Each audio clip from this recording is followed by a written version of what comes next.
Hi ನಮಸ್ಕಾರ ಸ್ನೇಹಿತರೆ, ವಿದ್ಯಾರ್ಥಿಗಳಿಗಾಗಿ ಒಂದು ಅದ್ಭುತವಾದ ಸಂದೇಶ. ಆತ್ಮವಿಶ್ವಾಸವೇ ಆಭರಣ. ಸ್ನೇಹಿತರೆ, ಜೀವನ ನಮಗೆ ಅನೇಕ ಸವಾಲುಗಳನ್ನು ನೀಡುತ್ತದೆ. ಇನ್ನೇನು ಗೆದ್ದು ಬಿಟ್ಟೆವು ಎಂಬುವಷ್ಟು ಹತ್ತಿರ ಬಂದಿರುತ್ತೇವೆ, ಆದರೆ ಅಂಚಿಗೆ ಬಂದು ಸೋತು ಹೋಗುತ್ತೇವೆ. ಇಂತಹ ಕಠಿಣ ಸಮಯವನ್ನು ನಾವು ಯಾವ ರೀತಿ ನಿಭಾಯಿಸುತ್ತೇವೆ ಎನ್ನುವುದು ಮುಖ್ಯ. ಸೋಲು ಗೆಲುವಿಗೆ ಸೋಪಾನ ಎಂಬ ಮಾತಿನ ಅರ್ಥ.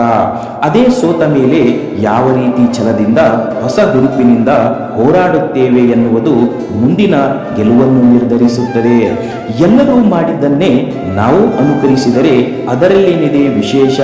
ಜನ ನಮ್ಮನ್ನು ನೆನಪಿನಲ್ಲಿ ಇಟ್ಟಿಕೊಳ್ಳಬೇಕೆಂದರೆ ನಾವು ಎಲ್ಲರಿಗಿಂತ ಭಿನ್ನವಾಗಿರಬೇಕು. ನಮ್ಮ ಆಯ್ಕೆಯಲ್ಲಿ, ನಾವು ತುಳಿಯುವ ಹಾದಿಯಲ್ಲಿ, ನಮ್ಮ ಚಿಂತನೆಯಲ್ಲಿ ಹೊಸತನ ಇದ್ದಾಗ ಜನ ಅದನ್ನು ಗುರುತಿಸುತ್ತಾರೆ. ನಾವು ಎಷ್ಟು ಪ್ರಯತ್ನ ಪಡುತ್ತೇವೆ ಎನ್ನುವುದು ಮುಖ್ಯವಲ್ಲ. ಯಶಸ್ಸು ಯಾರಿಗೂ ರಾತ್ರೋರಾತ್ರಿ ಲಭಿಸುವುದಿಲ್ಲ. ಅನೇಕ ಬಾರಿ ನಮ್ಮ ಪ್ರಯತ್ನ ಯಶಸ್ವಿಯಾಗುವುದಕ್ಕೆ ಯೋಗ್ಯವಾಗಿದ್ದರೂ ಯಾವುದೋ ಕಾರಣಕ್ಕೆ ವಿಫಲರಾಗುತ್ತೇವೆ.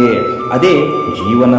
ಕೆಲವೊಮ್ಮೆ ನಮಗೆ ಹಿತವೆನಿಸುವ ಅನುಕೂಲಕರ ವಾತಾವರಣದಲ್ಲಿ ಮೈಮರೆತು ಬಿಡುತ್ತೇವೆ.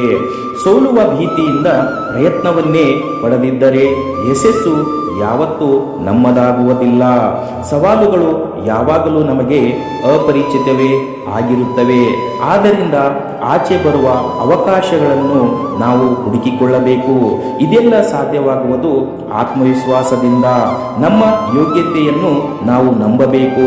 ಆತ್ಮವಿಶ್ವಾಸ ನಮ್ಮ ವ್ಯಕ್ತಿತ್ವವನ್ನು ಆಕರ್ಷಿಸುತ್ತದೆ. ನಮ್ಮ ಸಾಮರ್ಥ್ಯವನ್ನು ನಾವು ನಂಬುವುದೇ ಆತ್ಮವಿಶ್ವಾಸ.